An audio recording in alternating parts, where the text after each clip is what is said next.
Hey, what's up, guys? It's me, Rivstar here, and today we're coming with the first episode of the Secret Hitler Guide. So, today we're going to be starting off with the absolute basics of the game, where I'm just going to be showing you how the site works and how to actually play the game. So, starting right off on the home screen, when you go to secrethitler.io, you will be met with this. And from here there is a lot of different links to things. Down here you see a bit of the changelog and some text there.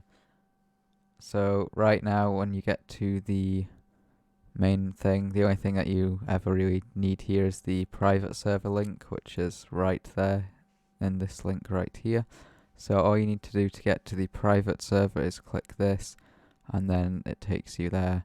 The private server is specifically for people who already have the friends required to get games going, pretty much. But if you don't really have friends, you just want to play this game for fun, or you don't have friends that will play this game with you, or you just want to make friends, most people do play on the normal site here.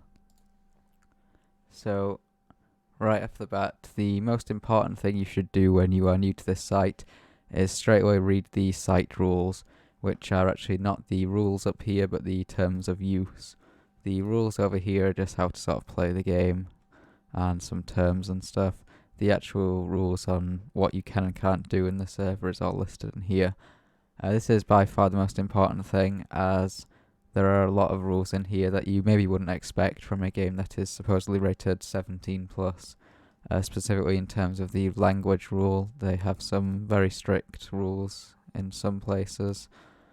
So that's quite important to know. I would suggest making sure you thoroughly read all of those.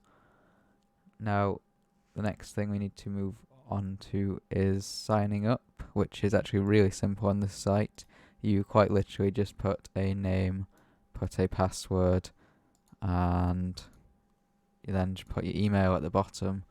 Now, you don't need an email, but quite a lot of games will require you to have an email to play with them, specifically in the non-rainbow games. Most of them will have email verification required, so I would suggest making sure you verify your email.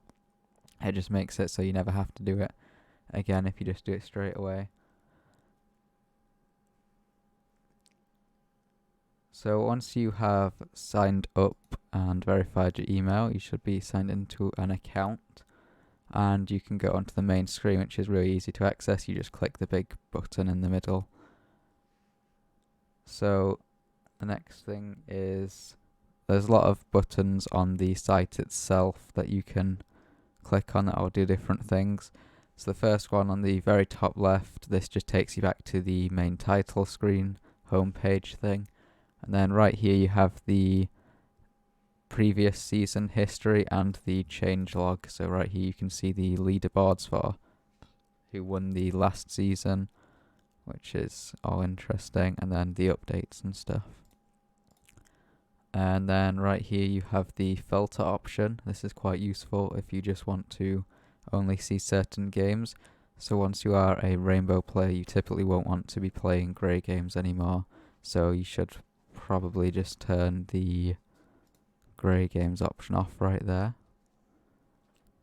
But you can obviously keep them on if you want. Some people definitely do still play them, as you can see right there. And there's lots of different things you can do from here, so you can just change all of these however you want. You can show the private ones as well, but I usually don't because they are private. So yeah, there's all them filters there which are interesting. And then over here you can actually see the current leaderboards, which just shows you this current season, who is doing good, who's doing good this specific day. Now the seasonal ELO on this site is different to the normal ELO. The ELO is supposedly just a rating of a rough idea of what someone's skill level is. There are seasons on this site which basically are about 3-month periods where you have the ELO reset and you're supposed to gain as much as possible. So that's what these leaderboards are. It's quite an interesting idea. Next thing is you have the global chat right here, which you can only type in once you get to 10 ranked games played on your account. So if you go to this account here, for example, I cannot type in the global chats because I've not played the 10 games. You also need to play ranked games to get rainbowed. Casual and private games do not count towards the 50 games needed to become a rainbow player. It's called rainbow because you see on the side your colour of your name changes as your elo goes up. Very interesting.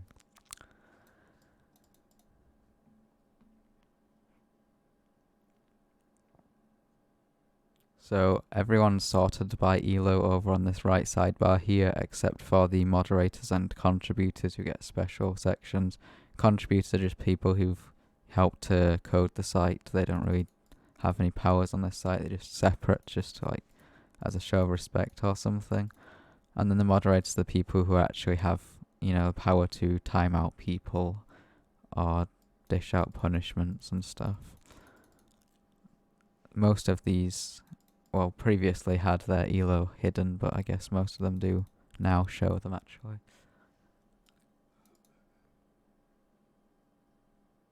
So right here in this big button is you can just create your own game. There are lots of different options here you can choose from. You can obviously go have a look through these yourself when you get onto the site. I'm not going to go through all of them now.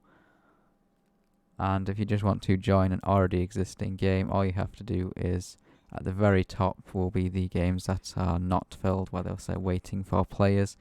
All you have to do is you literally just have to click on that and then click the take a seat option. Very simple.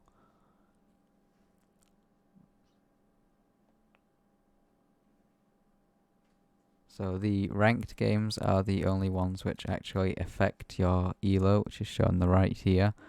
There are other game types like casual, which will show a symbol that looks like this handshake, and there's also practice, which shows a symbol that looks like chess pieces.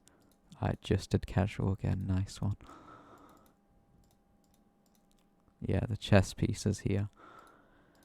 The practice is basically the same as ranked, except there's no elo change, and the casual is just completely unmoderated, except for chat and AFK rules still applying. Custom is always casual, it's the same thing. So let's just get into a game right now to show off how you actually play the game. So the first thing I'm going to note here is this is a specifically silent game I've joined just because it so happens to be nearly full. Right here you can chat, which you can usually do in the game, but you can't because this is a silent game.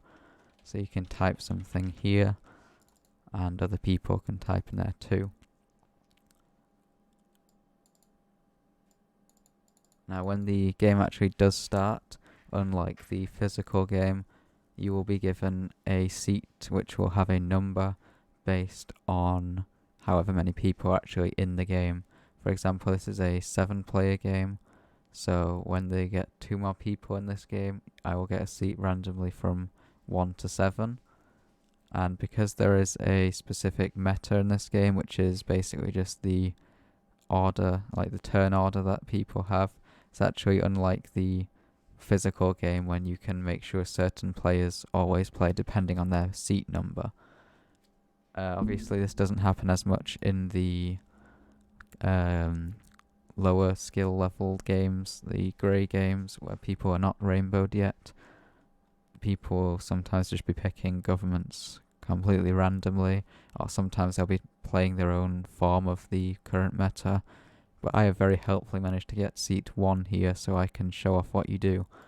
So people also refer to each other in chat by the names of their seat, not their actual names usually, because it's too long to type some people's names, for example, or you just don't know them, so don't want to talk to them personally. I don't know, people just tend to do that. So the first thing here is I can pick any government. So I actually pass. I'm going to click on 5 here, and then you vote right here. You literally just vote yes or no, basically, on what you want the government to. Now, typically you should, as a the role, just resort to always voting in governments, unless you have a reason not to. If you just vote no on governments for no reason, you're going to look suspicious in the game, and you don't want to do that as either or. So if this person could vote, that would be great, so then I could show how other things work. There is a timer in this game, which is interesting. That means that the votes will be forced after a certain amount of time. That's very useful if people do stall and stuff. And then there's a remake button over here. So you'll be getting 3 cards given in a certain order. I am a liberal, as you can see by the blue colour on my name, and in the chat over here it says that I am a liberal. Therefore I want to be playing the liberal policies. So right here I can discard one of the policies. You need to make sure you get these right, because the Chancellor actually does the opposite. The Chancellor plays one of these cards instead of discarding. So I'm going to discard one of the reds because I'm a liberal. And then 5 gets the choice between 2 cards. You can claim over here what the cards are that you got. And in the chat-based games, you can type in like this what you got. So you can type red, red, blue if you got 2 reds and a blue.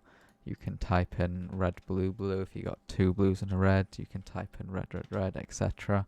So that's the basics of the game. I would say typing in chat is usually faster if you can type at a decent speed. Is that everything? Oh yes, there are also powers in this game which are very easy to actually understand how to use. All you have to do is just click on the player you want to use them on. It's really that simple. There's also some other options in the games themselves. For example, the notes here. They are very useful for newer players, not so useful at the higher levels when the chat goes by too quickly to really note anything. But right here you can note things, for example the claims. Obviously not very necessary in a silent game because there's no chat to sort of block these out. But if you want to, you can just go something like this. And then you know what the claims were and any conflicts easily. So let's say if 6-2 was a conflict, you could just say it's like, if that played, you should just put like that, etc. So these are very helpful in the normal chat games so that you can keep track of everything. There's also some other options here. So for example, your chat naturally gets truncated, which means after a certain while these messages up here will disappear. There you go, as you can see right there, I clicked the blue card this time because that's the one that I wanted to play because I was the Chancellor. You do not click the card to drop it when you are the Chancellor, as only as the President, which is actually quite confusing if you're a newer player. But yeah, you have the option here to hide any of the auto-generated things like the claims that you have and the policies. And then right here you can get rid of any chat, which since this is silent only is the stuff at the top. And there are also some other things you can do, like the remake button. This should be done if there's like someone that's gone AFK or something. You can just click remake here right now and it'll say over there someone's voted to remake. There needs to be a majority of players, which means at least one player on both sides of the teams to cause a remake. So for example in this game there are 4 liberals and 3 fascists. So that would mean in order for a remake to go through, there would have to be 5 players to ensure that there are people on both teams remaking. This is obviously just to prevent people from abusing it. So like if the liberals were winning, they could just, if the liberals were losing, they could just remake, and that wouldn't be very fair.